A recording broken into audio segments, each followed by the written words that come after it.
فويل للمصلين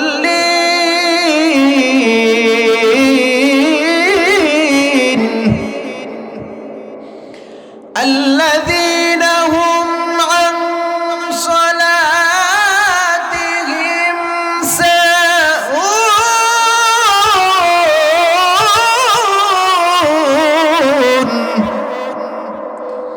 الذين هم يراءون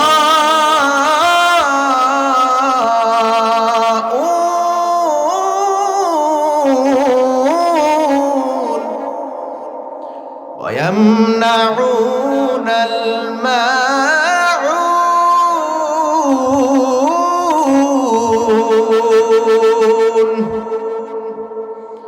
আল্লাহ বলেন ফাওয়াইলুল লিল মুসাল্লিন, ওই সমস্ত নামাজীদের জন্য ওয়াইল নামক জাহান্নাম, ওই সমস্ত নামাজীদের জন্য ধ্বংস অনিবার্য। দুই অর্থ। কোন নামাজি?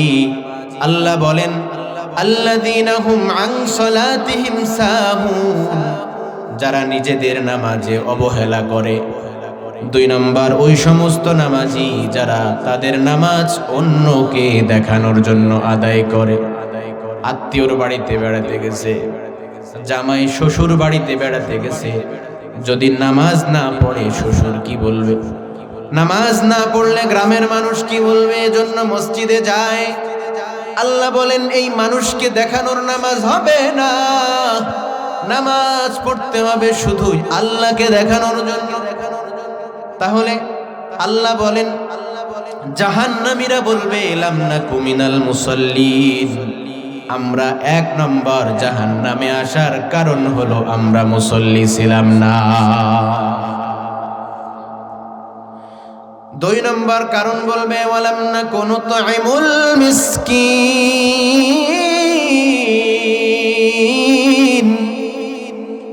দুই নম্বর কারণ বলবে আমরা মানুষকে খাবার খাওয়াইতাম না, মিসকিনদেরকে খাবার দিতাম না।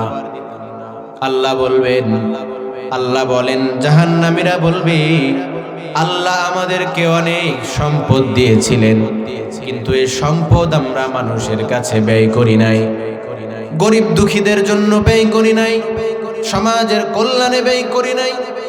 আল্লাহ তাআলা কিয়ামতের দিন বলবেন, এক হাদিসে কুদসি আল্লাহ বলেন আমি দুনিয়ায় ক্ষুধার্ত ছিলাম, তুমি খাবার দাও নাই।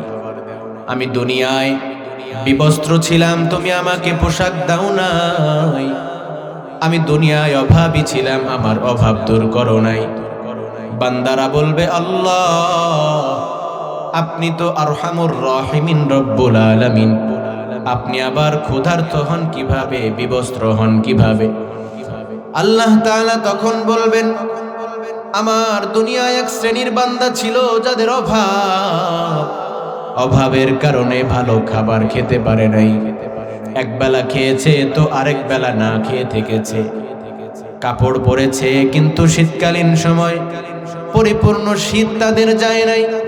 তুমি বান্দা খুব দামি কম্বল নিয়ে শুয়েছিলে, কিন্তু তোমার পাশের আরেকজন ঠান্ডায় কাঁপতেছিল, তুমি খোঁজ নেও নাই। যেই বান্দা ক্ষুধার্ত ছিল তাকে খাবার দেও নাই, তাকে খাবার দেও নাই মানে আমাকে খাবার দেও নাই, তাকে পোশাক দাও নাই মানে আমাকে পোশাক দাও নাই, তার অভাব দূর করো নাই মানে আমার অভাব দূর করো নাই। ওই সমস্ত বান্দারা বলবে ওয়ালাম নাকু নুতঈমুল মিসকিন, আমরা মিসকিনদেরকে খাবার খাওয়াইতাম না।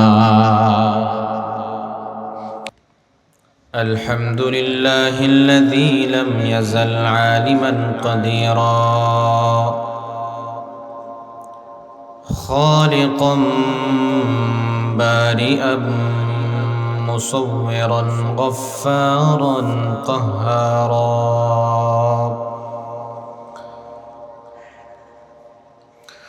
রাফিআন মুইজ্জাম مذل السميعا بصيرا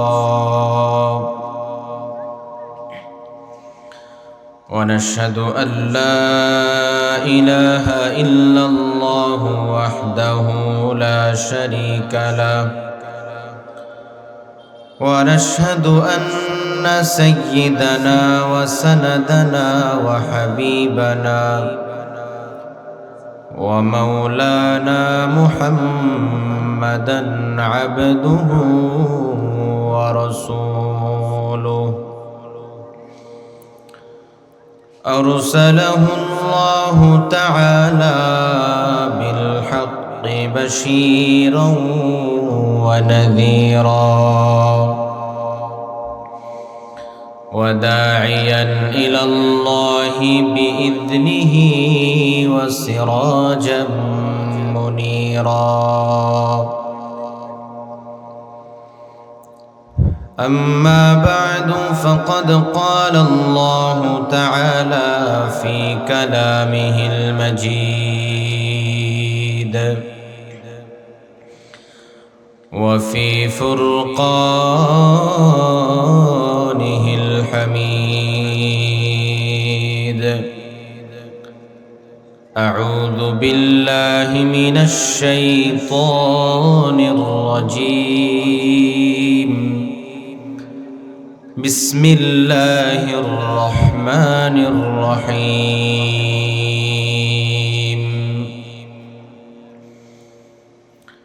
سبحان الذي أسرى بعبده ليلا من المسجد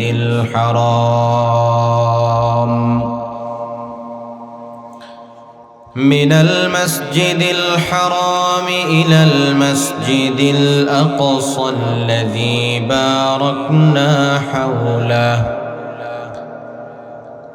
الذي باركنا حوله لنريه من آياتنا إنه هو السميع البصير.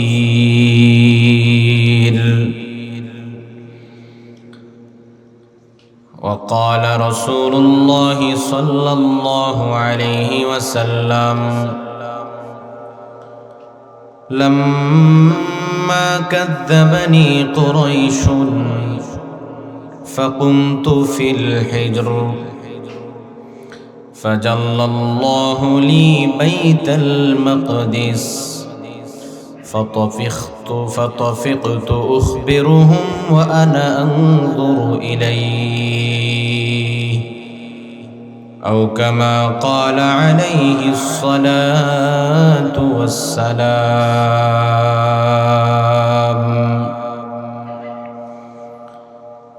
سبحانك لا علم لنا إلا ما علمتنا إنك أنت العليم الحكيم.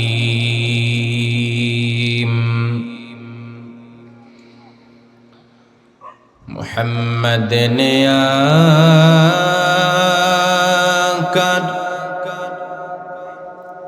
کفر کو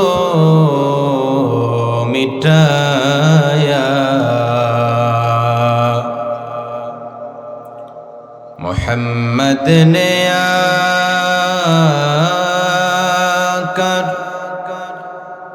کفر کو مٹایا کفر کو مٹا کر صداقت بتایا بلغ العلا بکمالہ کشف الدجى بجمالہ حسنت جميع خصاله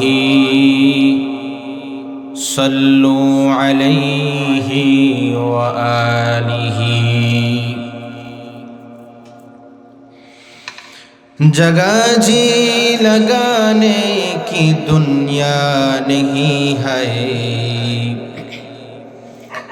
जगह जी लगाने की दुनिया नहीं है ये इबारत की जाहे तमाशा नहीं है बलगल उला बिकमालिही कशफत तुजा बिजमालिही हसनत जमीउ खिसालिही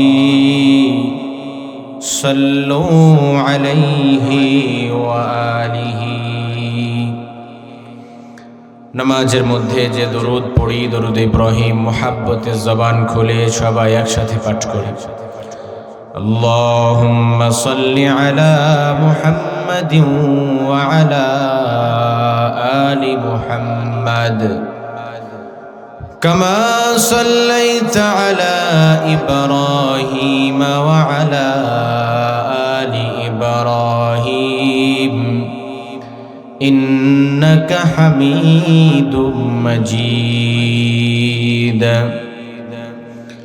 अल्लाहुम्मा बारिक अला मुहम्मदिन व अला आलि मुहम्मद कमा बारकता अला इब्राहीम व अला आलि इब्राहीम इन्नका हमीदुम मजीद। अल्हम्दुलिल्लाह आज 27 জানুয়ারি 2026 রোজ মঙ্গলবার বাদপাড়া টিএলবি দারুল উলুম কওমি নুরানী হাফিজিয়া মাদ্রাসা কর্তৃক আয়োজিত একদিন ব্যাপী 10ম বার্ষিক ইসলামী জলসা ও দোয়ার মাহফিলের সম্মানিত সভাপতিদ্বয় সহ সভাপতিবৃন্দ, প্রধান অতিথিদ্বয়, বিশেষ অতিথিবৃন্দ, আমার আগে যিনি আলোচনা করেছেন, পরেও যিনি আলোচনা করবেন, অত্র গ্রামের কোরআন প্রেমিক, হাদিস প্রেমিক, প্রিয় তৌহিদি জনতা, পর্দার অন্তরালে অবস্থানরত শ্রদ্ধেয় সম্মানিতা মা ও বোনেরা, মহান রব্বুল আলামিনের আলিশান দরবারে বেইন্তেহা শুকর গুজার করছি যে আল্লাহ আমাদেরকে অত্যন্ত দয়া করে, মায়া করে, ভালোবেসে আজকের এই মাহফিলের সামিয়ানার নিচে কোরআন ও সুন্নাহর আলোচনা শুনবার জন্য আসার বাসার তৌফিক দান করেছেন। জবান খুলে সবাই পড়ি আলহামদুলিল্লাহ। লক্ষ কোটি দরুদ আর সালাম সাইয়্যিদুল আনাম শফিউল মুযনিবিন খাতামুন নবিয়্যিন সাইয়্যিদুস সাকলাইন ইমামুল মুরসালিন শফিউ আযম রহমতে আলম হাবিবে কিবরিয়া নবী পয়গম্বর আরবি সমস্বরে পড়ি সাল্লাল্লাহু আলাইহি ওয়াসাল্লামের উপর। মুহতারাম উপস্থিতি, আলোচনা শুরু করার আগেই আমরা যে কজনই মাহফিলে বসে আছি, মেহেরবানি করে মাহফিলের আদব রক্ষার জন্য একটু কাছাকাছি চলে আসি। সবাই আমার সামনে চলে আসি। পেছনে যারা আছেন ইনশাআল্লাহ সামনে চলে আসেন।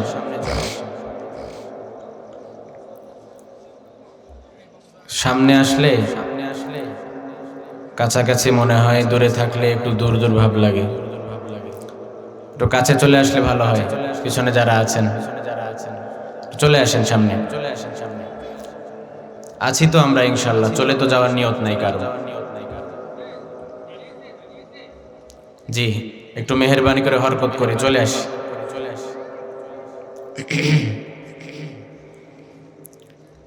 সামনে এসে বসেন, এরপরে ভালোভাবে বসে যান ইনশাআল্লাহ। শেষ পর্যন্ত আলোচনা শুনবেন।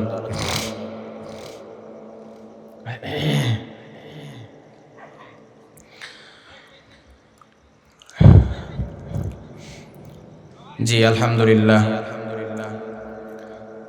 ইনশাআল্লাহ আমার পরে যিনি আছেন তিনি খুব চমৎকার আলোচনা করবেন। তার আগ দিয়ে আমি কিছু আলোচনা করি আপনাদের সাথে। মুহতারাম উপস্থিতি,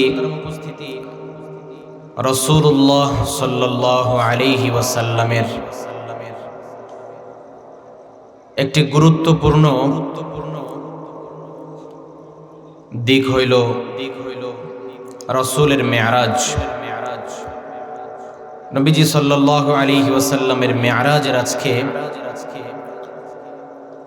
কিছু বিষয় নিয়ে আলোচনা করব ইনশাআল্লাহ। আমরা প্রথমেই যে বিষয়টি নিয়ে আলোচনা করতে চাচ্ছি সেটি হলো ইসরা ও মেরাজ কাকে বলে। 2 নম্বর মেরাজের প্রেক্ষাপট কি ছিল। 3 নম্বর রাসূলুল্লাহ সাল্লাল্লাহু আলাইহি ওয়াসাল্লামের এই মেরাজের পুরো ঘটনা।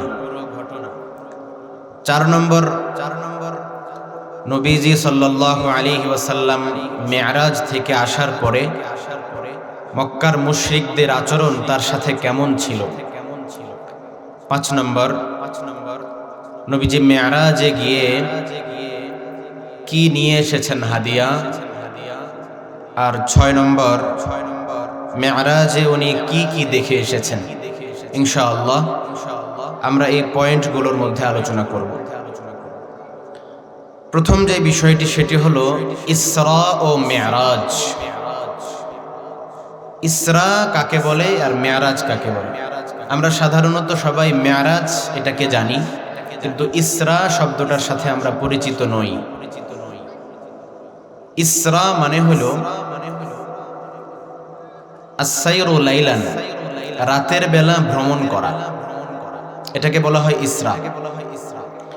নবীজি সাল্লাল্লাহু আলাইহি ওয়াসাল্লাম মসজিদুল হারাম থেকে তথা বাইতুল্লাহ থেকে ফিলিস্তিনে অবস্থিত মসজিদুল আকসা পর্যন্ত, বাইতুল মুকাদ্দাস পর্যন্ত এই ভ্রমণকে বলা হয় ইসরা। মেরাজ কাকে বলে। মেরাজ বলা হয় উপরে ওঠা, উপরে ওঠাকে মেরাজ বলা হয়। নবীজি সাল্লাল্লাহু আলাইহি ওয়াসাল্লাম বাইতুল মুকাদ্দাস থেকে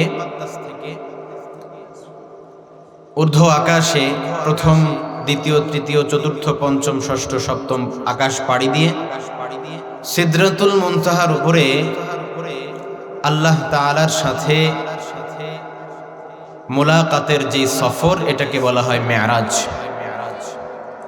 তাহলে এবার আমার দিকে খেয়াল করেন, বলেন তো দেখি ইসরা কাকে বলে। ইসরা বলা হয়, আমি একবার বলি, ইসরা বলা হয় বাইতুল্লাহ থেকে বাইতুল মুকাদ্দাস পর্যন্ত এই সফরকে ইসরা বলা হয়। বলেন ইসরা কাকে বলে। বাইতুল্লাহ থেকে বাইতুল মুকাদ্দাস পর্যন্ত এই সফরকে। আর মেরাজ কাকে বলে। মেরাজ বলা হয় বাইতুল মুকাদ্দাস থেকে আল্লাহ তাআলার আরশে আজিম পর্যন্ত এই সফরকে মেরাজ বলা হয়। দুই জিনিস। 2 নম্বর বিষয় হলো নবীজি সাল্লাল্লাহু আলাইহি ওয়াসাল্লামের এই মেরাজ কেন সংগঠিত হয়েছিল এবং এটার প্রেক্ষাপট কি ছিল। এ বিষয়ে বুখারী শরীফের বর্ণনায় এসেছে, রাসূলুল্লাহ সাল্লাল্লাহু আলাইহি ওয়াসাল্লামের খুব প্রিয়তমা স্ত্রী আম্মাজান আয়েশা সিদ্দিকা রাদিয়াল্লাহু তাআলা আনহা একদিন নবীজিকে জিজ্ঞাসা করেন, ইয়া রাসূলুল্লাহ, আপনার কাছে সবচাইতে কঠিন মুহূর্ত আমার কাছে যেটি মনে হয় সেটি হলো উহুদের সময়। উহুদ যুদ্ধে আপনি আপনার দাঁত শহীদ করেছেন, আপনার মাথার মধ্যে কড়া ঢুকে গিয়েছিল। এই উহুদের সময়ের চেয়েও আপনার কি কঠিনতম কোনো মুহূর্ত আপনার অতিবাহিত হয়েছে? রাসূলুল্লাহ সাল্লাল্লাহু আলাইহি ওয়াসাল্লাম বলছেন, হ্যাঁ আয়েশা, আমি যখন মক্কায় দাওয়াত দিতে দিতে মক্কার মানুষেরা আমার দাওয়াত গ্রহণ করছে না। আমি আমার ছোটবেলায় যে স্থানটিতে সময় কাটিয়েছি, অতিবাহিত করেছি, সেখানে আমি ইসলামের দাওয়াত নিয়ে যাওয়ার ইচ্ছা করলাম। চলে গেলাম তায়েফের মাটিতে। যাওয়ার পরে তায়েফে আমি লোকদেরকে ইসলামের দিকে ডাকলাম, দাওয়াত দিলাম। কিন্তু তায়েফের মানুষ আমাকে এমনভাবে প্রত্যাখ্যান করলো, ইসলাম তো গ্রহণ করলোই না, বরং তারা আমাকে পাথর নিক্ষেপ করে রক্তাক্ত করলো। এমনকি তায়েফের ছোট ছোট বাচ্চাদেরকে আমার পিছনে লেলিয়ে দিল, তারা যেন তাদের পাথর কঙ্কর আমার শরীরে নিক্ষেপ করতে থাকে। এক পর্যায়ে আমি জমিনে লুটিয়ে পড়লাম। মেঘের দিকে তাকিয়ে দেখি হযরত জিবরিল আলাইহিস সালাম সেখানে উপস্থিত। কিছুক্ষণ পর মালাকুল জিবাল তথা পাহাড়ের দায়িত্বরত ফেরেশতা আমার কাছে আসলেন। এসে সালাম দিয়ে বললেন, ইয়া রাসূলুল্লাহ, আপনি যদি হুকুম দেন তাহলে আমি এই দুই পাহাড় চাপ দিয়ে তায়েফবাসীকে ধ্বংস করে দেব। নবী সাল্লাল্লাহু আলাইহি ওয়াসাল্লাম বললেন, না, আমি আশাবাদী এমন একটা সময় আসবে যে সময় এই তায়েফবাসীর যারা নতুন বংশধর হবে, নতুন প্রজন্ম যারা আসবে, তারা ইসলাম মেনে নেবে, আমাকে মেনে নেবে, তাদেরকে ধ্বংস করো না। আয়েশা, উহুদের চেয়েও কষ্টের মুহূর্ত, খুব কঠিন মুহূর্ত আমার এই তায়েফের মাটিতে গিয়েছে। সেখান থেকে আমি এক আঙ্গুরের বাগানে গেলাম। আল্লাহ রাব্বুল আলামিন তায়েফের যে কষ্ট, এই কষ্ট দূর করবার জন্য আল্লাহ তাআলা আমাকে এই বিশ্বজগতের সবচাইতে বড়, সবচাইতে উত্তম, সবচাইতে শ্রেষ্ঠ ভ্রমণ রব্বুল আলামিন আমাকে করিয়েছেন, যেটা ইতিপূর্বে কোনো নবী আর রাসূলকে আল্লাহ তাআলা দেননি। সুবহানাল্লাহ বলেন।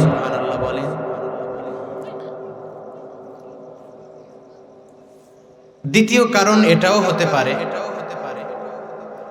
নবীজি সাল্লাল্লাহু আলাইহি ওয়াসাল্লামের কাছের দুজন ব্যক্তি, প্রথম স্ত্রী আম্মাজান খাদিজাতুল কুবরা রাদিয়াল্লাহু তাআলা আনহা,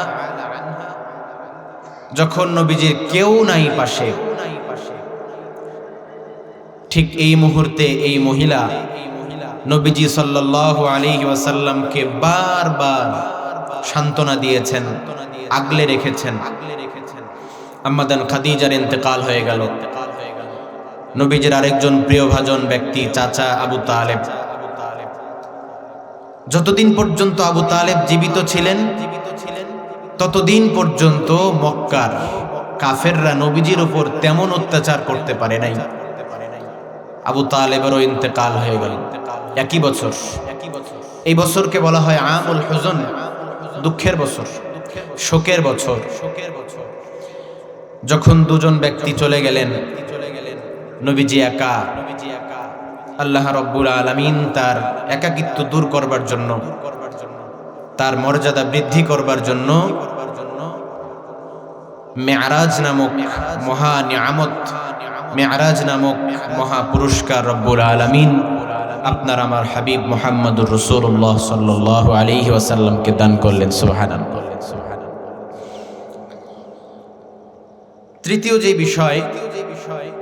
তৃতীয় বিষয় হইল নবীজি সাল্লাল্লাহু আলাইহি ওয়াসাল্লাম মক্কা থেকে আরশে আজিম পর্যন্ত কিভাবে ভ্রমণ করেছিলেন। চলেন শুনি। নবীজি বলেন, আমি মক্কায় ছিলাম, হঠাৎ করে দেখলাম একজন ফেরেশতা জিবরিল ছাদ ফেড়ে আমার কাছে আগমন করলেন। এর আগেও জিবরাইল আলাইহিস সালাম আমার কাছে এসেছেন, কিন্তু এভাবে আসেন নাই যেভাবে আজকে এসেছেন। অন্যান্য সময় স্বাভাবিকভাবে আসেন, কিন্তু আজকে এসেছেন অস্বাভাবিকভাবে। ছাদ ফুটো করে। তার মানে এখান থেকে যেন আমি বুঝতে পারি যে আজকে আমার সাথে যে ঘটনাগুলো ঘটতে চলেছে এই সবগুলোই হলো অস্বাভাবিক ঘটনা। নবীজি বলেন, আমি মক্কায় শোয়া আছি, হঠাৎ করে জিবরিল আলাইহিস সালাম আমার কাছে হাজির হলেন। জিবরিল আলাইহিস সালাম আসার পরে আমাকে বাইতুল্লাহর চত্বরে নিয়ে গিয়ে আমার গলা থেকে নাভি পর্যন্ত ছিঁড়ে ফেললেন, ফেড়ে ফেললেন। ফাড়ার পরে আমার হৃৎপিণ্ড বের করে জমজমের পানি দিয়ে ধুয়ে এরপরে জিবরিল আলাইহিস সালাম একটা স্বর্ণের পাত্র নিয়ে আসলেন। এই স্বর্ণের পাত্রের মধ্যে ঈমান আর হিকমত ছিল। নবীজি বলেন, ওই ঈমান আর হিকমত জিবরিল আলাইহিস সালাম আমার হৃৎপিণ্ড বের করে হৃৎপিণ্ডর মধ্যে ঢুকিয়ে আবার সেখানে লাগিয়ে দিয়ে সুস্থ সবল করে দিলেন। নবীজি সাল্লাল্লাহু আলাইহি ওয়াসাল্লামকে এইভাবে সেখানে একবার সিনা চাক করা হলো। সুবহানাল্লাহ। এখান থেকে ডাক্তারেরা গবেষণা করছে যে নবীজিকে যেহেতু ফাড়া হয়েছে, ওপেন হার্ট সার্জারি করা হলো, তাহলে বোঝা গেল মানুষের যদি বুক ফাড়া হয় তাহলে মানুষ মারা যায় না। হতে পারে এটাই সর্বপ্রথম ওপেন হার্ট সার্জারির থিওরি মানুষ পেয়েছে। নবীজি সাল্লাল্লাহু আলাইহি ওয়াসাল্লাম বলেন, জিবরিল আলাইহিস সালাম আমার কাছে এরপরে একটা বাহন নিয়ে আসলেন, যেই বাহনটা গাধার চেয়ে একটু বড় আর খচ্চরের চেয়ে একটু ছোট, এমন এক বাহন, সাদা বাহন নিয়ে আসলেন। আসার পরে জিবরিল বলেন, ইয়া রাসূলুল্লাহ, আপনি এই বাহনে আরোহণ করেন। আমি যখন বাহনে আরোহণ করার জন্য যাই, কিন্তু বুরাক নামক এই বাহন আমাকে উঠতে দেয় না, অস্থির হয়ে আছে, অস্থিরতা দেখাচ্ছে, লাফালাফি করতেছে। জিবরিল আলাইহিস সালাম বলেন, হে বুরাক, তুমি কি জানো আজকে যেই মানুষটা তোমার উপর আরোহণ করবেন, এই মানুষটা আল্লাহ তাআলার কাছে শুধু পৃথিবী নয়, বরং আল্লাহ তাআলা যত জগৎ বানিয়েছেন এই জগতের মধ্যে সবচাইতে উত্তম আর সম্মানিত ব্যক্তি তিনি। সুবহানাল্লাহ বলেন। মুহাম্মদ নে আकर কুফর কো মিটায়া, মুহাম্মদ নে आकर कुफर को मिटाया, कुफर को मिटाकर सदाकत बताया। নবীজি সাল্লাল্লাহু আলাইহি ওয়াসাল্লাম বলেন, এরপর আমি যখন বুরাকে আরোহণ করলাম, বুরাকের গতি ছিল এমন, বুরাক যত দূর পর্যন্ত দেখতে পায় ঠিক ওই জায়গা পর্যন্ত এক লাফে তত দূর পর্যন্ত বুরাক পৌঁছে যায়। এত তীব্র গতি সম্পন্ন বুরাক। নবীজি সাল্লাল্লাহু আলাইহি ওয়াসাল্লাম বলেন, এবার আমাকে এক টানে বাইতুল্লাহ থেকে বাইতুল মাকদিস পর্যন্ত নিয়ে আসা হলো। আসার পরে বুরাকের রশি আমি সেখানেই বাঁধলাম, সেই পাথরের মধ্যেই বাঁধলাম যেই পাথরের মধ্যে ইতিপূর্বে যে নবী আর রাসূল এখানে এসেছেন তাদের বাহনের রশি এখানে বেঁধেছেন, আমিও সেখানেই বাঁধলাম। বাঁধার পরে বাইতুল মুকাদ্দাসের মধ্যে ঢুকলাম। মসজিদুল আকসায় ঢোকার পরে আল্লাহ রাব্বুল আলামিন সমস্ত নবী আর রাসূলকে এখানে একত্রিত করে দিয়েছেন। আমি সেখানে সবাইকে নিয়ে 2 রাকাত নামাজ আদায় করলাম।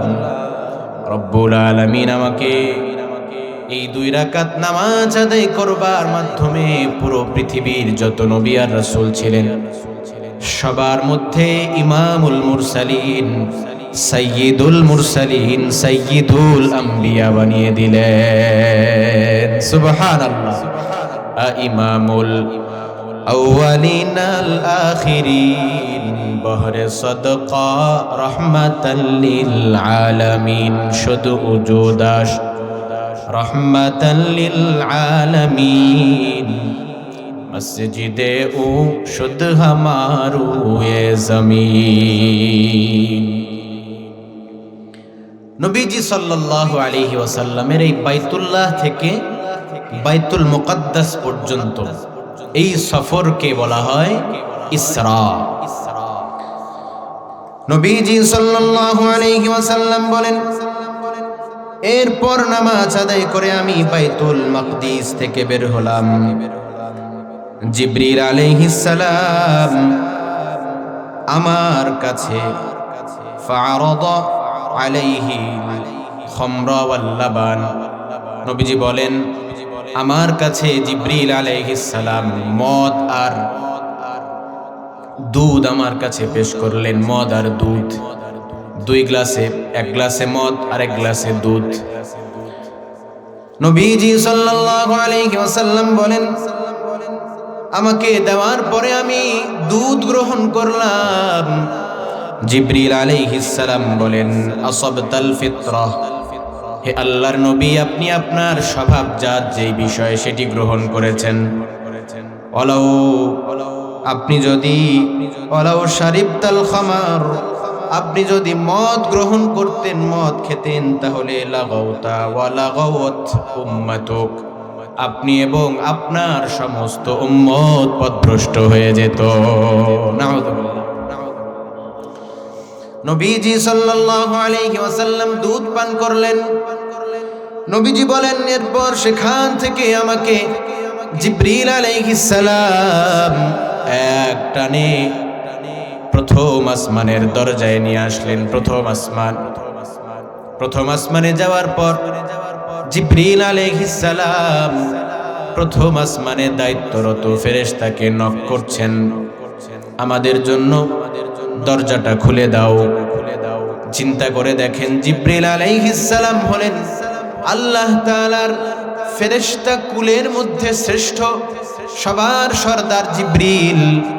আবার সাথে যিনি আছেন উনি শুধু ফেরেশতা না, মানব জাতি না, জিন জাতি না, সবার মধ্যে সম্মানিত আর শ্রেষ্ঠ ব্যক্তি আল্লাহর পর। এই 2 মানুষ যেখানে, এই 2 মানুষও আসমানের দরজার কাছে যাওয়ার পরে অনুমতি চায়। অনুমতি। জিবরিল বলেন, আমাদের জন্য দরজা খোলা হোক। আসমানে দায়িত্বরত ফেরেশতার নাম কোন বর্ণনায় আছে ইসমাঈল। আসমানে দায়িত্বরত ফেরেশতা বলে, মান, আপনি কে?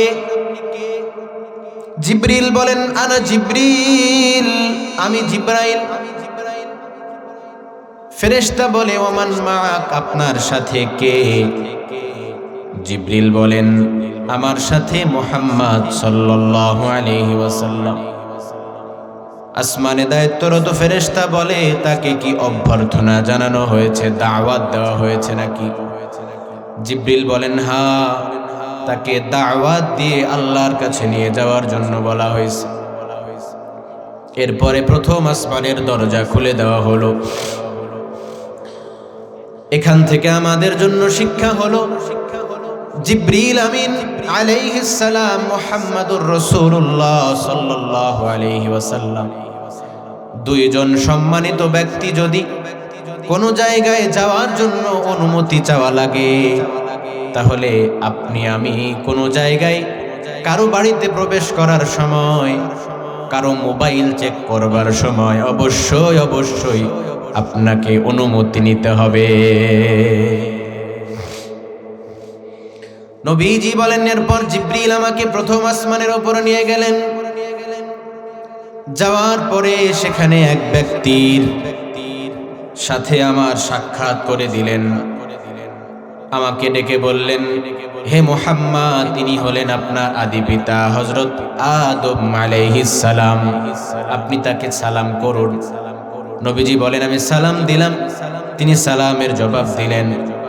আমাকে বললেন, উত্তম আগমনকারীর আগমন ঘটেছে। এরপর তাকায় দেখলাম জিবরিল আলাইহিস সালাম। নবী বলেন, এরপর তাকায় দেখলাম আদম আলাইহিস সালাম, তার ডান পাশে কালো বিশাল এক দল, আবার বাম পাশে কালো বিশাল এক দল। আদম আলাইহিস সালাম যখন ডান দিকে তাকান তখন হাসে, যখন বাম দিকে তাকান তখন কান্না করে। আমি জিজ্ঞেস করলাম, আমার আদি পিতা আদম এরকম কেন করে?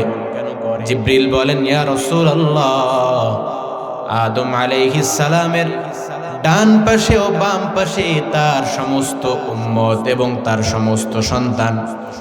যারা ডান পাশে আছে তারা হলেন জান্নাতি, বাম পাশে যারা আছেন তারা জাহান্নামী।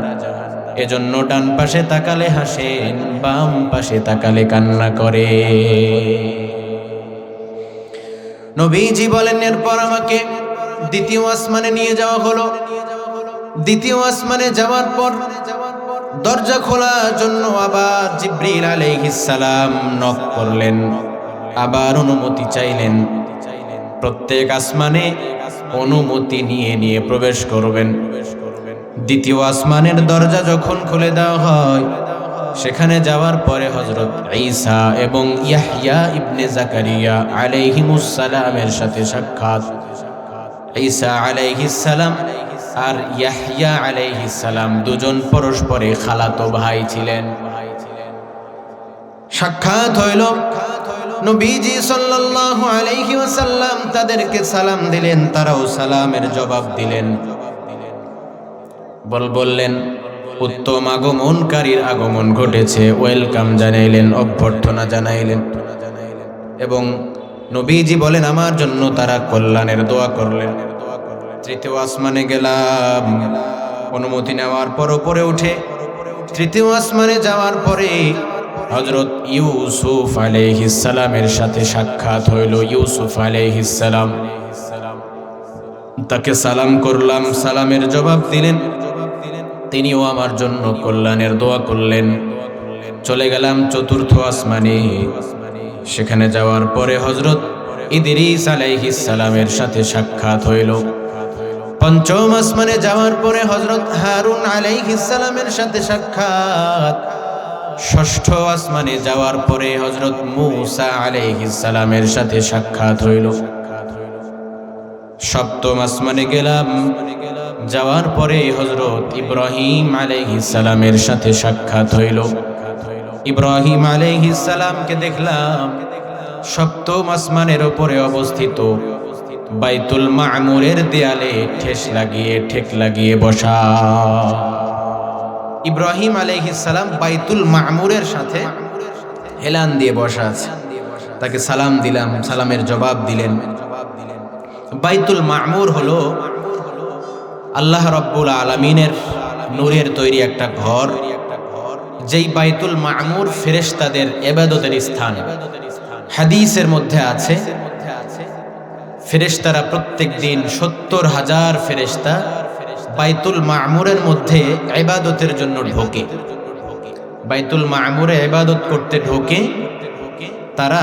একবার যারা ঢোকে কিয়ামত পর্যন্ত এরা আর চান্স পাবে না। সুবহানাল্লাহ বলেন। তাহলে আল্লাহ তাআলা কত ফেরেশতা তৈরি করেছেন। সুবহান। নবীজি বলেন, ইব্রাহিম আলাইহিস সালামের সাথে যখন সাক্ষাৎ হলো, ইব্রাহিম আলাইহিস সালাম আমাকে ডেকে বললেন, ইয়া মুহাম্মদ আকরি উম্মাতাক মিন্নি আসসালাম। তুমি তোমার উম্মতের কাছে আমার পক্ষ থেকে সালাম পৌঁছে দিবা, আর জানিয়ে দিবা তাদেরকে জান্নাতের জমিনটা খুব সুগন্ধিযুক্ত। শুধু তাই নয়, জান্নাতের পানি অনেক মিষ্ট। শুধু তাই নয়, এবং জান্নাতের জমিন, জান্নাতের ভূমি হলো সমতল ভূমি। সেখানে গাছ লাগানোর জন্য উপযুক্ত একটা ভূমি, তবে তার গাছ হলো আম গাছ, জাম গাছ না, বরং জান্নাতের। ওয়া আন্না গিরাসাহা সুবহানাল্লাহ ওয়ালহামদুলিল্লাহ ওয়া লা ইলাহা ইল্লাল্লাহ ওয়াল্লাহু আকবার। ইব্রাহিম নবী বলেন জান্নাতের গাছ হলো সুবহানাল্লাহ। একটু সবাই জবান খুলে পড়েন সুবহানাল্লাহ আলহামদুলিল্লাহ লা ইলাহা ইল্লাল্লাহ আল্লাহু আকবার। এটা হলো জান্নাতের গাছ। অর্থাৎ কেউ যদি এই তাসবিহ গুলো পাঠ করে, রব্বুল আলামিন জান্নাতের মধ্যে ওই বান্দার জন্য গাছ লাগায় দিবেন। সুবহানাল্লাহ। সুবহানাল্লাহ বললে জান্নাতে আল্লাহ গাছ লাগায় দেবেন। সেখানে কষ্ট করে গিয়ে গাছের চারা বপন করা লাগবে না। আমরা বসে বসে কত রকম অনর্থক কথা বলি, কত কিছু করি, কিন্তু যদি সুবহানাল্লাহ আলহামদুলিল্লাহ লা ইলাহা ইল্লাল্লাহ আল্লাহু আকবার এগুলো পড়ি, তাহলে আমার সহজেই জান্নাতের মধ্যে গাছ তৈরি হয়ে যাচ্ছে। সুবহানাল্লাহ বলেন। তাহলে এই সুবহানাল্লাহ পড়ার দরকার আছে না নাই? আছে ইনশাআল্লাহ। আল্লাহ তাআলা আমাদের সবাইকে সুবহানাল্লাহ পড়ার তৌফিক দান করেন। আমরা তো নামাজ আদায় করি আলহামদুলিল্লাহ অনেকেই। নামাজের ফরজ নামাজের পরে একটা গুরুত্বপূর্ণ আমল আছে। আমলটা হইল তাসবিহে ফাতিমি বলে। তাসবিহে ফাতিমি অর্থাৎ ফরজ নামাজের পর 33 বার সুবহানাল্লাহ, 33 বার আলহামদুলিল্লাহ, 34 বার আল্লাহু আকবার এই আমল করা।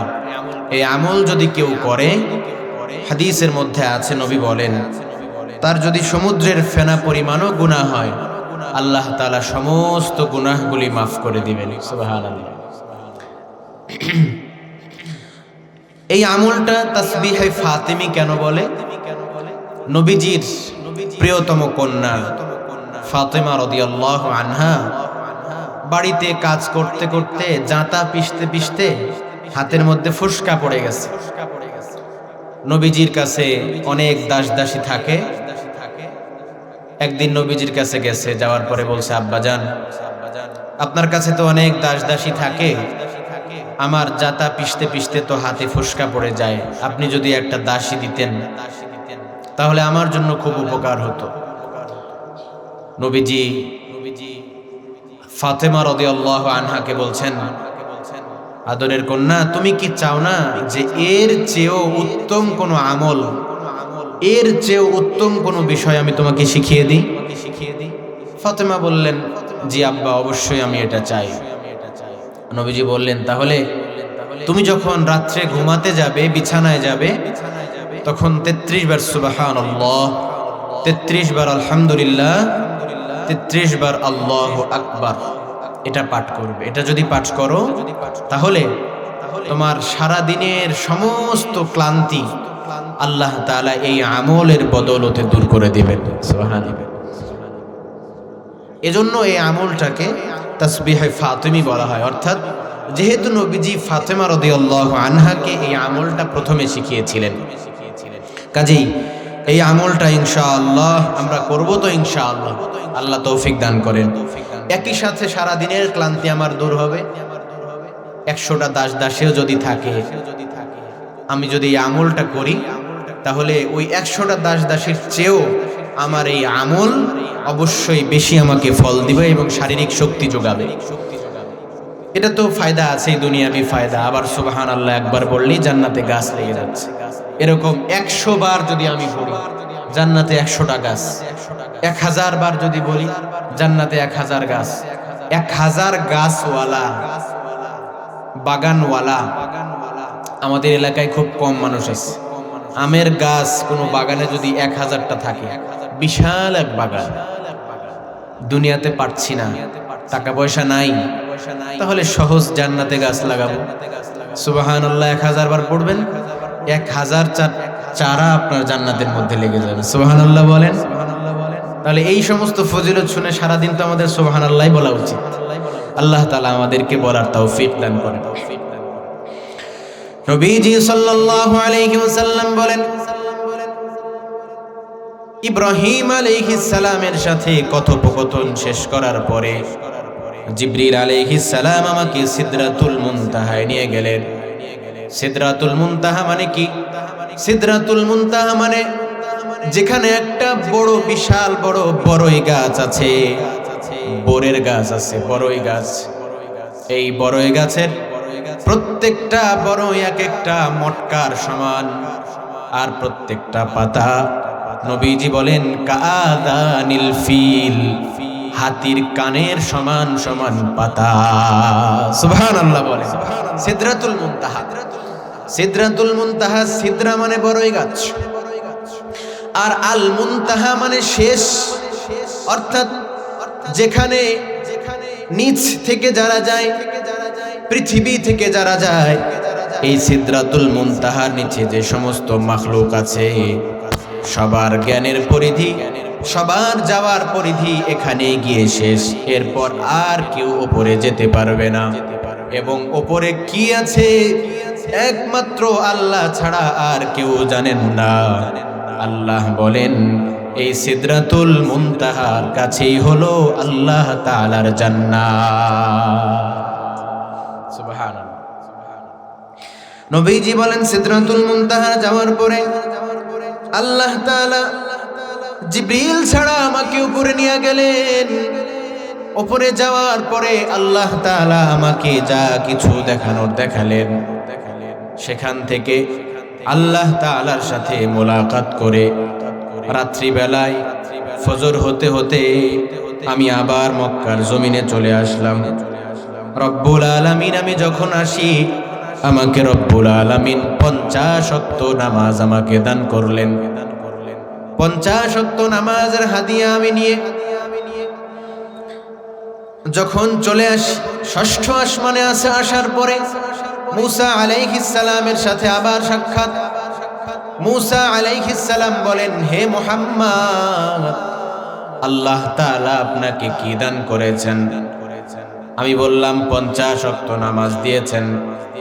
মুসা নবী বললেন, আমার উম্মতকে আমি অনেক পরীক্ষা করেছি, আমার উম্মত পারে নাই, কশিনকালেও আপনার উম্মত 50 ওয়াক্ত নামাজ আদায় করতে পারবে না। মেহেরবানি করে আপনি আবার আল্লাহর কাছে ফিরে যান। আমি আবার আল্লাহর কাছে ফিরে গেলাম। আল্লাহ তাআলা 5 ওয়াক্ত নামাজ কমায় দিলেন। আবার আমি মুসা আলাইহিস সালামের কাছে আসলাম। মুসা নবী বলেন, কিছু কমাইছে নাকি? বলে হ্যাঁ। বললাম কমাইছে, 5 ওয়াক্ত নামাজ কমাইছে। মুসা নবী বললেন, হে মুহাম্মদ, আপনি আবার আল্লাহর কাছে যান। ফাসআলিত তাখফীফা, আপনি আল্লাহর কাছে আবার সহজতা কামনা করেন, কম করে নেন। আমি আবার আল্লাহর কাছে গেলাম, আবেদন করলাম, 5 ওয়াক্ত নামাজ আল্লাহ কমায় দিলেন। এইভাবে প্রত্যেকবার মুসা নবী আর আল্লাহর কাছে যাওয়া আসা করতে করতে এক পর্যায়ে 5 ওয়াক্ত নামাজ থাকলো। আমি মুসা আলাইহিস সালামের কাছে আসলাম। মুসা আলাইহিস সালাম আমাকে বললেন, এবারও 5 ওয়াক্ত নামাজ আপনার উম্মত আদায় করতে পারবে না, মেহেরবানি করে আপনি আবার আল্লাহর কাছে যান। আল্লাহর কাছে গিয়ে 5 ওয়াক্ত থেকে আরো কমায় নেন। আমি বললাম, আমি বারবার আল্লাহর কাছে যেতে যেতে আমার লজ্জা লাগে, আমি এবার আর আল্লাহর কাছে যেতে পারবো না। আমাকে গায়েবী আওয়াজে বলা হলো, হে মুহাম্মদ, আপনার উম্মত যদি এই 5 ওয়াক্ত নামাজ আদায় করে, আমি আল্লাহ তাদেরকে 50 ওয়াক্ত নামাজের সওয়াব দান করব। 5 ওয়াক্ত নামাজ আদায় করলেই আল্লাহ 50 ওয়াক্ত নামাজের সওয়াব দান করবে। আল্লাহু আকবার।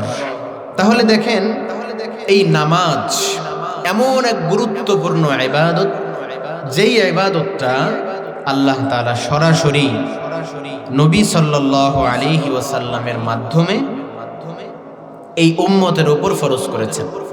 আপনি যদি অন্যান্য ইবাদতের দিকে তাকান, রোজার দিকে তাকান, যাকাত, কুরবানি, হজ ইত্যাদি আমলও তো ওয়াজিব ব্যক্তিভেদে। এই আমলগুলো আল্লাহ তাআলা সরাসরি রাসূলের উপরে, সরাসরি রাসূলকে ডেকে ফরজ করেন নাই, বরং জিবরাইল আলাইহিস সালামের মাধ্যমে ওহী করেছেন, ওহীর মাধ্যমে তারপরে ফরজ করেছেন, মাধ্যম জিবরাইল।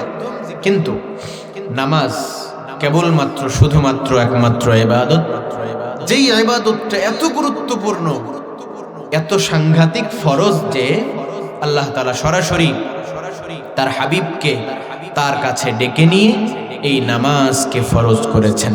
কিন্তু দুঃখের সাথে বলতে হয়, পরিতাপের সাথে বলতে হয়, আমাদের সমাজে যত ইবাদত আছে তার মধ্যে সবচাইতে অবহেলিত ইবাদত হলো এই নামাজ। সবচাইতে অবহেলিত ইবাদত হলো নামাজ। নামাজ আমরা পড়তে চাই না, অথচ নামাজ যদি কেউ না পড়ে, নামাজ যদি আদায় না করে, তাহলে তার চূড়ান্ত বাসস্থান হবে জাহান্নাম। জান্নাতি বান্দারা জান্নাতে চলে গেল, জাহান্নামীরা জাহান্নামে চলে গেল। জান্নাতি বান্দারা যখন জান্নাতে থাকবে, জান্নাতের নিয়ামত ভোগ করতে থাকবে। নিয়ামত ভোগ করতে করতে এক পর্যায়ে চিন্তা করবে, কিরে আমরা তো একসাথে ব্যবসা বাণিজ্য করতাম, আমাদের ওই বন্ধুটা কোথায়? একসাথে চাকরি করতাম, আমাদের ওই বন্ধুটা কোথায়? খোঁজ করতে করতে করতে করতে এক পর্যায়ে দেখবে তারা জান্নাতে নাই। ওই বন্ধুর বদ আমলের কারণে তারা জাহান্নামের বাসিন্দা হয়ে গেছে।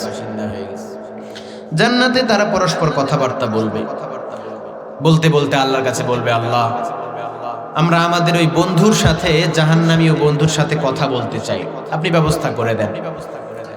আল্লাহ তাআলা জান্নাতি বান্দাদের জাহান্নামী বান্দাদের সাথে কথা বলার ব্যবস্থা করে দিবেন, কথা বলার ব্যবস্থা করবেন।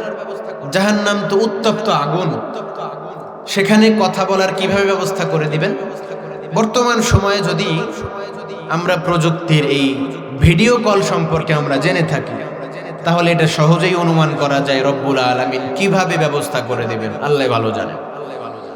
জান্নাতি বান্দারা জাহান্নামীদের সাথে কথা বলবে, ডাক দিয়ে বলবে, বন্ধুরা মা সালাকাকুম ফি সাকার, তোমরা জাহান্নামে আসলে কেন? কি জিনিস, কোন বস্তু তোমাদেরকে জাহান্নামে নিয়ে আসলো? তখন তারা চারটা কারণ বলবে। একটু বলেন কয়টা কারণ বলবে? একটু আওয়াজ করে বলেন কয়টা কারণ বলবে? আঙ্গুলটা দেখান, কয়টা কারণ বলবে? চারটা কারণ। তার মধ্যে এক নম্বর কারণ,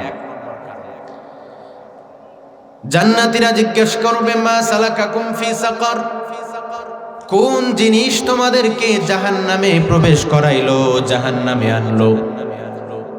জাহান্নামীরা বলবে, ক্বালু লাম নাকু মিনাল মুসাল্লিন, আমরা জাহান্নামে আসার অন্যতম কারণ হলো আমরা দুনিয়ায় মুসল্লি ছিলাম না। দুনিয়ায় কি ছিলাম না ভাই? মুসল্লি ছিলাম না। মুসল্লি কাকে বলে? মুসল্লি হইল যারা 5 ওয়াক্ত নামাজ নিয়মিত আদায় করে। দুইটা শর্ত, 5 ওয়াক্ত নামাজ নিয়মিত জামাতের সাথে আদায় করে, এরা হলো মুসল্লি। এবার বলেন তো, যারা শুধুই শুক্রবারে নামাজে আসে, শুধুই যারা ঈদের নামাজে ঈদগাহে আসে, এরা কি মুসল্লি? একটু আওয়াজ করে বলেন, এরা কি মুসল্লি? মুসল্লি না।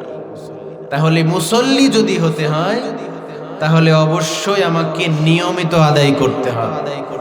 একদিন আদায় করলাম, আরেকদিন করলাম না, শুধু শুক্রবারে গেলাম মসজিদে, শুধু ঈদের দিন গেলাম, এই নামাজ দিয়ে আল্লাহর জান্নাতে পৌঁছা সম্ভব না। জাহান্নামীরা বলবে, লাম নাকু মিনাল মুসাল্লিন, আমরা মুসল্লি ছিলাম না, আমরা নামাজ আদায় করতাম না। আবার আমাদের সমাজে এমন মানুষ আছে যারা নামাজ আদায় করে, কিন্তু নামাজটা আদায় করে আরেকজনকে দেখানোর জন্য। আল্লাহ বলেন এই নামাজও হবে না। নামাজ এমন হইতে হবে যে নামাজটা কেবলমাত্র আল্লাহর জন্য। আল্লাহ বলেন ফাওয়াইলুল লিল মুসাল্লিন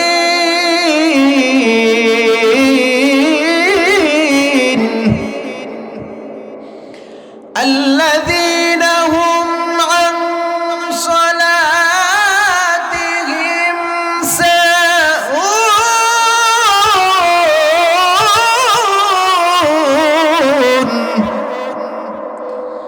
আল্লাযীনা হুম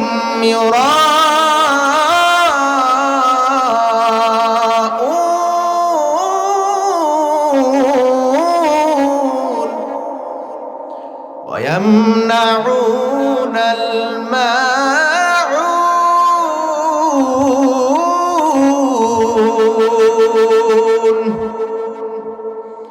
আল্লাহ বলেন ফাওয়াইলুল লিল মুসাল্লিন ওই সমস্ত নামাজীদের জন্য ওয়াইল নামক জাহান্নাম, ওই সমস্ত নামাজীদের জন্য ধ্বংস অনিবার্য।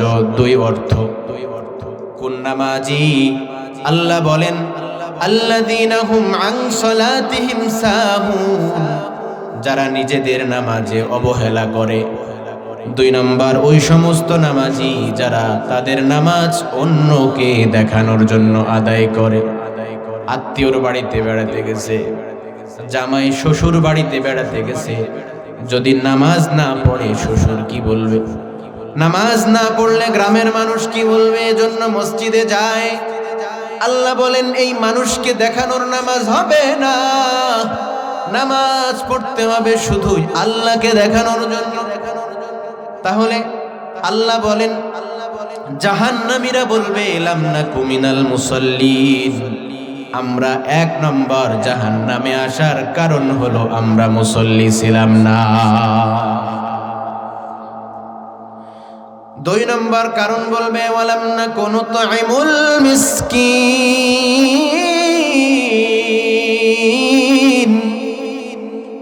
দুই নম্বর কারণ বলবে আমরা মানুষকে খাবার খাওয়াইতাম না, মিসকিনদেরকে খাবার দিতাম না। আল্লাহ বলেন জাহান্নামীরা বলবে আল্লাহ আমাদেরকে অনেক সম্পদ দিয়েছিলেন, কিন্তু এই সম্পদ আমরা মানুষের কাছে ব্যয় করি নাই, গরিব দুঃখীদের জন্য ব্যয় করি নাই, সমাজের কল্যাণে ব্যয় করি নাই। আল্লাহ তাআলা কিয়ামতের দিন বলবেন এক হাদিসে কুদসি, আল্লাহ বলেন আমি দুনিয়ায় ক্ষুধার্ত ছিলাম, তুমি খাবার দাও নাই। আমি দুনিয়ায় বিবস্ত্র ছিলাম, তুমি আমাকে পোশাক দাও নাই। আমি দুনিয়ায় অভাবী ছিলাম, আমার অভাব দূর করো নাই। বান্দারা বলবে আল্লাহ আপনি তো আরহামুর রাহিমিন রব্বুল আলামিন, আপনি আবার ক্ষুধার্ত হন কিভাবে, বিবস্ত্র হন কিভাবে? আল্লাহ তাআলা তখন বলবেন আমার দুনিয়ায় এক শ্রেণীর বান্দা ছিল যাদের অভাবের কারণে ভালো খাবার খেতে পারে নাই। এক বেলা খেয়েছে তো আরেক বেলা না খেয়ে থেকেছে। কাপড় পরেছে কিন্তু শীতকালীন সময় পরিপূর্ণ শীত তাদের যায় নাই। তুমি বান্দা খুব দামি কম্বল নিয়ে শুয়েছিলে, কিন্তু তোমার পাশের আরেকজন ঠান্ডায় কাঁপতেছিল, তুমি খোঁজ নেও নাই। যেই বান্দা ক্ষুধার্ত ছিল তাকে খাবার দেও নাই, তাকে খাবার দেও নাই মানে আমাকে খাবার দেও নাই, তাকে পোশাক দাও নাই মানে আমাকে পোশাক দাও নাই, তার অভাব দূর করো নাই মানে আমার অভাব দূর করো নাই। ওই সমস্ত বান্দারা বলবে ওয়ালাম নাকু নুতঈমুল মিসকিন, আমরা মিসকিনদেরকে খাবার খাওয়াইতাম না। আপনাদের এই মাদ্রাসা বাতপাড়া টিএলবি দারুল উলুম কওমি দুরানি হাফিজিয়া মাদ্রাসায় আলহামদুলিল্লাহ অনেক ছাত্র এখানে লেখাপড়া করে এবং এখান থেকে কোরআন মুখস্থ করে আলহামদুলিল্লাহ এখান থেকে বের হয়। আজকেও ইনশাআল্লাহ পাগড়ি দেওয়া হবে। আপনাদের গ্রামেই যেহেতু মাদ্রাসা আছে এবং তালিবুল ইলমরা আছে, যাদের খাবার খাওয়াইলে ইনশাআল্লাহ আপনাদের আয় রুজির মধ্যে আল্লাহ তাআলা বরকত বাড়ায় দিবেন ইনশাআল্লাহ। হাদিসের মধ্যে আছে যারা তালিবুল ইলম তথা দ্বীনি শিক্ষায় শিক্ষিত হতে যাচ্ছে, শিক্ষা গ্রহণ করতে আসে, এদের জন্য সবাই দোয়া করে। আসমান ও জমিনে যারা আছে সবাই মাগফিরাতের জন্য দোয়া করে। এমন কি সমুদ্রে অবস্থানরত মাছ পর্যন্ত তালিবুল ইলমের জন্য দোয়া করতে থাকে। সুবহানাল্লাহ বলবেন না? সুবহানাল্লাহ। কাজেই আপনাদের গ্রামে মেহমানরা আছে, তাদের অবশ্যই কদর করবেন ইনশাআল্লাহ। আপনি তাদেরকে কদর করে তাদেরকে খাবার খাওয়িয়ে তাদের আর্থিকভাবে সহযোগিতা করে যদি আপনি তাদেরকে বড় করতে পারেন, তারা ইলম শিক্ষা করে, ইলম শিক্ষা করবার পর তারা যে এই ইলমটা আবার মানুষের মাঝে ছড়িয়ে দিবে, এর সওয়াবের একাংশ রব্বুল আলামিন ইনশাআল্লাহ আপনার আমল নামায়ও দান করবে ইনশাআল্লাহ। জাহান্নামী বান্দারা বলবে আমরা জাহান্নামে আসার ৩ নম্বর কারণ ওয়াকুন্না নাখুদু মাআল খাইদিন। জাহান্নামীরা বলবে আমাদের ৩ নম্বর কারণ হলো আমরা মানুষের সাথে বসে বসে গীবত করতাম। কি করতাম? গীবত। মানুষের সাথে বসে বসে আমরা গীবত করতাম। গীবত আমাদের সমাজে এখন এমন হয়ে গেছে যেন ঘি ভাত হয়ে গেছে। গীবতটা ঘি ভাত হয়ে গেছে। গীবত মানে হলো আরেকজনের পরনিন্দা করা, দুশ্চর্চা করা। রাসূলুল্লাহ সাল্লাল্লাহু আলাইহি ওয়াসাল্লাম একদিন সাহাবীদের মাঝে প্রশ্ন করলেন, আতাদরুনা মাল গীবা, তোমরা কি জানো গীবত কাকে বলে? সাহাবীরা বলেন, আল্লাহু ওয়া রাসূলুহু আ'লাম, আল্লাহ ও তার রাসূলই ভালো জানেন। নবীজি সাল্লাল্লাহু আলাইহি ওয়াসাল্লাম বললেন, গীবত হলো তোমার এক ভাইয়ের এমন এক বিষয় নিয়ে আলোচনা করা যেই বিষয়টা সে শুনলে কষ্ট পায়, এই বিষয়টা তুমি তার অগোচরে বলা, এটাই হলো গীবত, পরনিন্দা, পরচর্চা, দুশ্চর্চা। সাহাবায়ে কেরাম প্রশ্ন করেন, ইয়া রাসূলুল্লাহ, ওই দোষটা যদি তার মধ্যে থাকে তবুও কি গীবত হবে? নবীজি বলেন, যদি ওই দোষ তার মধ্যে থাকে তবেই তো গীবত, যদি ওই দোষ তার মধ্যে না থাকে ওটা গীবত হবে না, বরং এর চাইতো আরো মারাত্মক, সেটা হয়ে যাবে অপবাদ। তার মধ্যে ওই দোষ থাকলেই তো গীবত, না থাকলে অপবাদ। অথচ আমাদের সমাজে বিশেষ করে বাঙালি জাতি গীবতে খুব পটু, অভ্যস্ত। আসরের নামাজের পর বাজারে বসে বসে বিস্কুট খায় আর চা খায়, খাইতে খাইতে ওখানে গীবত কমিটির সভাপতি একজন থাকে, গীবত কমিটির সহসভাপতি, গীবত কমিটির প্রধান অতিথি, বিশেষ অতিথি সব থাকে ওখানে। চা খায় আর আজকে ইমাম সাহেবের এই কাহিনী হইল, আজকে মুয়াজ্জিন সাহেবের এই কাহিনী ঘটলো, এই শুনছিস আজকে অমুকের ওই হয়েছে, আমি অমুকের সেই হয়েছে। অথচ ওনাকে যদি বলা হয় বিসমিল্লাহটা একটু শুদ্ধভাবে বলেন তো, উনি বিসমিল্লাহির রহমানির রহিম কেমন করে যেন বলবে, তাও মানে আমি শুদ্ধ বলে ফেললাম। বিসমিল্লাহির রহমানির রহিম শুদ্ধ বলার সাহস নাই, আর বসে বসে গীবত কমিটি বানায়। এজন্য ভাই, গীবত করা এমন এক মারাত্মক অপরাধ, যেই গীবত করলে জাহান্নামে যাওয়া অনিবার্য। আল্লাহ তাআলা আমাদের সবাইকে গীবত থেকে হেফাজত করেন, পড়েন আমিন। জাহান্নামীরা বলবে জাহান্নামে যাওয়ার আমাদের 4 নম্বর কারণ, ওয়াকুন্না নুকাযযিবু বিয়াউমিদ্দিন। জাহান্নামীরা বলবে জাহান্নামে আসার 4 নম্বর কারণ হলো আমরা আখিরাতের দিবস, পরকালের দিবসকে অস্বীকার করতাম, এজন্য আমরা জাহান্নামে আসছি। আপনি বলবেন না হুজুর আমি পরকালের দিবসকে অস্বীকার করি না, অথচ আপনি চিন্তা করে দেখেন, আপনি একটু আশপাশে তাকায় দেখেন, আপনার পাশের মানুষ যদি আপনি জিজ্ঞাসা করেন নামাজে যাওয়ার সময়, তখন ওনাকে বলেন ভাই চলেন নামাজটা পড়ে আসি, ওনাকে জিজ্ঞাসা করলে বলবে নামাজ পড়ে আর কি হবে? তখন যদি বলেন তুমি কি কখনো মরবা না, তোমার কি মরণের ভয় হয় না, ওই লোকটা আপনার মুখের সামনে এই কথা বলে দিবে, যখন মরবো তখন দেখা যাবে কি হয়। এরকম কথা আমাদের সমাজে মানুষ বলে নাকি বলে না? এই কথা বলা মানে কি? ওয়াকুন্না নুকাযযিবু বিয়াউমিদ্দিন, এই কথা বলা মানে আমি আখিরাতের দিবসকে, পরকালের জগৎকে অস্বীকার করলাম। প্রকারান্তরে অস্বীকার করার কারণে আল্লাহ তাআলা আমাকে জাহান্নামের লেলিহান শিখার মধ্যে নিক্ষেপ করবে। নাউযুবিল্লাহ বলে। তাহলে দেখেন জাহান্নামে যাওয়ার এই 4 কারণ, এর মধ্যে প্রথম যেই কারণ, এই কারণটা হইল নামাজ না পড়া, মুসল্লি না হওয়া, মুসল্লি। তাহলে এখন থেকে আমরা নিয়ত করতে পারি ইনশাআল্লাহ, যারা নামাজ পড়ি না, আপনাদের এই বাদপড়া গ্রামে, আমাদের গ্রামে 2টা মসজিদ, একটা গ্রামের মসজিদ, একটা বাজার মসজিদ। এত সহজ। যারা বিভিন্ন অমুসলিম দেশে থাকে, অস্ট্রেলিয়া থাকে, আমেরিকা থাকে, ইউরোপের দেশগুলোতে থাকে, তাদের কাছে আপনি জিজ্ঞাসা করলে বুঝতে পারবেন কত বছর থেকে এই দেশে আছি, কিন্তু আজও পর্যন্ত আজানের আওয়াজ আমার কানে আসে নাই। ওই সমস্ত দেশের অবস্থা এরকম।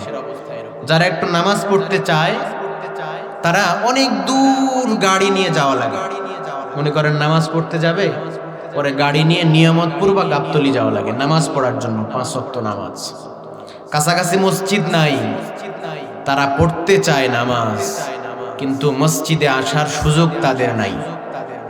কিন্তু দুঃখজনক, আমাদের বাড়ির পাশে মসজিদ, মসজিদের পাশের যাদের বাড়ি বিশেষ করে তারাই নামাজ পড়ে। কত বড় দুঃখের বিষয়। এজন্য একটা সময় ছিল যে সময় নামাজ পড়তে আসতে চায় না যুবক, নামাজ পড়বেন, নামাজ পড়বেন। করোনা আসলো পৃথিবীতে, বলা হলো 10 জনের বাইরে আসা যাবে না, 10 জন আসবে বাস মসজিদ লক।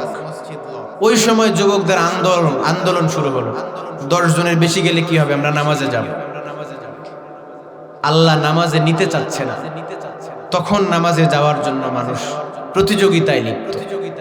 এজন্য যে কোনো মুহূর্তে আমার এই হায়াতটা শেষ হয়ে যাবে, আমি নামাজে যেতে চাইলেও আর নামাজে যেতে পারবো না। কাজেই আজ থেকে নিয়ত করব ইনশাআল্লাহ, ফজরের নামাজ থেকে ইনশাআল্লাহ আমরা মসজিদে যাব। তো ইনশাআল্লাহ কারা কারা যাব হাত তুলে আল্লাহকে দেখায়। আল্লাহ সবাইকে কবুল করেন, পড়ে না আমিন। আমরা কিন্তু আল্লাহর কাছে ওয়াদা করলাম, আল্লাহর ক্যামেরায় কিন্তু এটা ভিডিও হয়ে গেছে। আল্লাহ তাআলা আমাদের সবাইকে নামাজে যাওয়ার তৌফিক দান করেন। আল্লাহ। নবী সাল্লাল্লাহু আলাইহি ওয়াসাল্লাম মেরাজ থেকে নামাজের হাদিয়া নিয়া মক্কায় চলে আসলেন। আসার পর বিষণ্ণ মনে মক্কার এক জায়গায় বসে আছেন। পাশ দিয়ে আবু জেহেল যায়।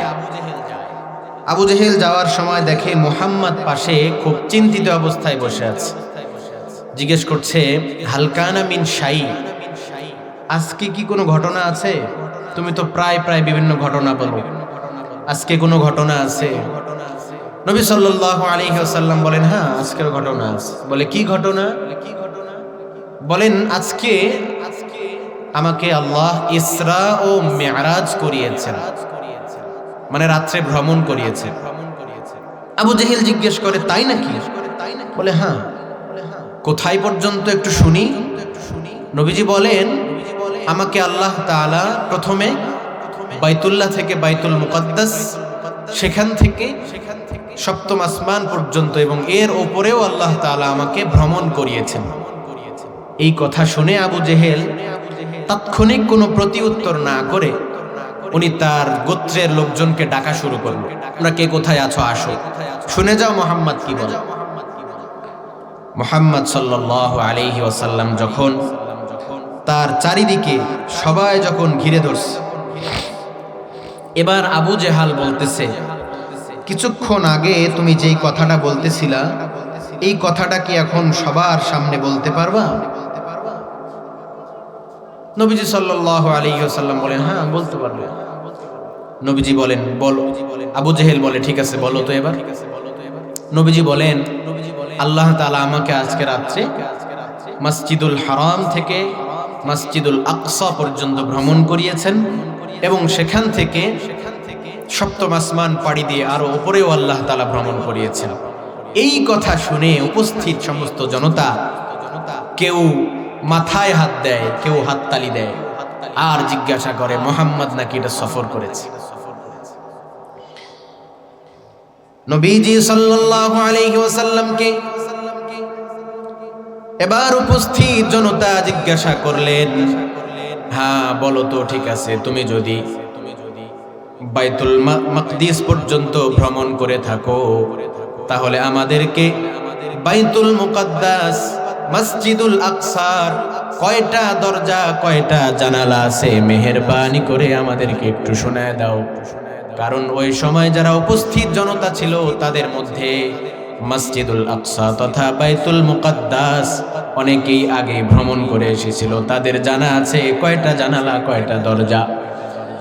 নবীজি সাল্লাল্লাহু আলাইহি ওয়াসাল্লাম বলেন, আমি তখন তাদের কাছে বলা শুরু করলাম, যদিও নবীজি বাইতুল মুকাদ্দাসে জানালা দরজা ভ্রমণ করতে যায় নাই, গুনতে যায় নাই। নবীজি বলে, আমি তাদের সামনে বলা শুরু করলাম, এক পর্যায়ে আমার সাথে আমার সংশয় তৈরি হইল, না জানি কয়টা দরজা।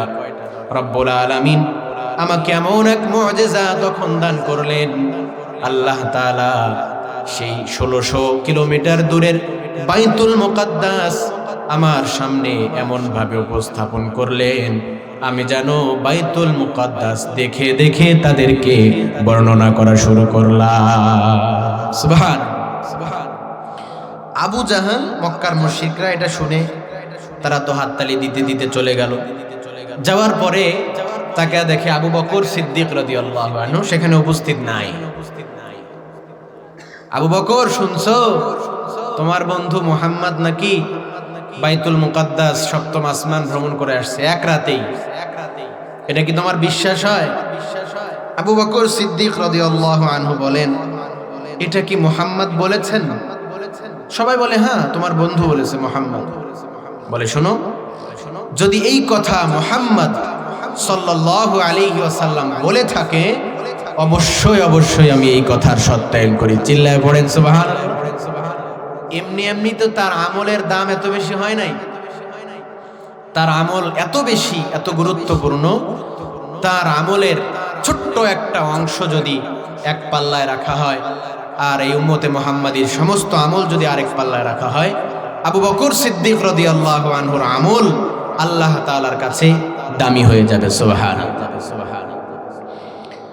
নবীজি সাল্লাল্লাহু আলাইহি ওয়াসাল্লাম এরপরে মক্কায় আসার পর তাদের কাছে মানুষকে বললেন, কেউ বিশ্বাস করলো না, আবু বকর সিদ্দিক রাদিয়াল্লাহু আনহু বিশ্বাস করলেন। নবী সাল্লাল্লাহু আলাইহি ওয়াসাল্লাম মিরাজ থেকে যে গুরুত্বপূর্ণ ইবাদত নিয়ে এসেছেন এটা হলো নামাজ। আর কি কি দেখেছেন মিরাজের রাতে? নবীজি বলেন, আমি অনেকগুলো শাস্তি দেখেছি, বিভিন্ন রকম নানা রকম শাস্তি দেখেছি। তার মধ্যে কিছু শাস্তি কথা একটু বলি। হুজুর চলে আসছেন, প্রধান মেহমান, ইনশাআল্লাহ আলোচনা করবেন, আপনারা প্রাণ ভরে আলোচনা শুনবেন ইনশাআল্লাহ। নবীজি বলেন, আমি যখন মেরাজে গেলাম, যাওয়ার পরে জাহান্নামে আমি যখন গেলাম, জাহান্নামে সফর করলাম, জাহান্নামে এক শ্রেণীর ব্যক্তিকে দেখলাম, তাদের নখগুলো হলো তামার নখ। তামার নখ, এই তামার নখ দিয়ে তারা তাদের মুখমণ্ডল, তাদের বুক আঁচড়াচ্ছে, নখ দিয়ে খামসাচ্ছে। রাসূলুল্লাহ সাল্লাল্লাহু আলাইহি ওয়াসাল্লাম বলেন, আমি জিবরিলকে জিজ্ঞেস করলাম, জিবরিল এরা কারা? নবীজি বললেন, জিবরিল বললেন, এরা হলো আপনার উম্মতের যারা ইয়াকুলুনা লুহুমান নাস, মানুষের যারা গোশত খায়, এরা হলো গীবতকারী সম্প্রদায়, এদের এই শাস্তি আল্লাহ তাআলা দিচ্ছেন। 2 নম্বর নবী বলেন, আমি আরেক শ্রেণীর পাশ দিয়ে অতিক্রম করলাম, দেখছি তাদের পেটগুলো বিশাল বিশাল পেট, তাদের পেটগুলো অনেক বড় বড় ঘরের মতো। ফিহাল হাইয়াত, এই পেটের ভিতরে সাপ, অনেকগুলো সাপ কিজবিজ করতেছে। আমি জিজ্ঞাসা করলাম, জিবরিল এরা কারা? জিবরিল বললেন, এরা হলো আপনার উম্মতের আকালাতুর রিবা, যারা সুদ খায়, যারা সুদ গ্রহণ করে, এদের হলো এই শাস্তি। আমরা সুদ খাওয়া বলতে বুঝি সুদ টাকা গ্রহণ করলো, এরপরে সুদ খাইলো, খাবার খাইলো, এটাই। অথচ অনেক মানুষ আছে যারা সুদ খায় না, এরা বলে যে সুদ তো আমি খাইলাম না, সুদটা ব্যবহার করলাম, বাথরুমের কাজ করবো আমি সুদের টাকা দিয়ে। আচ্ছা বলেন, হারাম কাজ আপনি যেভাবেই ব্যবহার করেন, সেটা খান, পরেন আর কোনো কাজে লাগান, আপনার নিজের সম্পূর্ণ কাজ আপনার এই আকালাতুর রিবা তথা সুদ ভক্ষণকারীর অন্তর্ভুক্ত আপনি হয়ে যাবেন। এজন্য সুদ কোনোভাবেই খাওয়া যাবে না। আল্লাহ তাআলা আমাদের সবাইকে হেফাজত করেন। রাসূলুল্লাহ সাল্লাল্লাহু আলাইহি ওয়াসাল্লাম বলেন, আমি আরেক দিক দিয়ে অতিক্রম করলাম, তাকায় দেখি একটা চুলার মতো গর্ত, নিচে আগুনের লেলিহান শিখা দাউ দাউ করে জ্বলছে। আগুনের লেলিহান শিখা যখন উপরে ওঠে, নিচের সমস্ত নারী পুরুষ উপরে ওঠে, আবার যখন লেলিহান শিখা নিচে চলে যায়, সব মানুষ নিচে চলে যায়।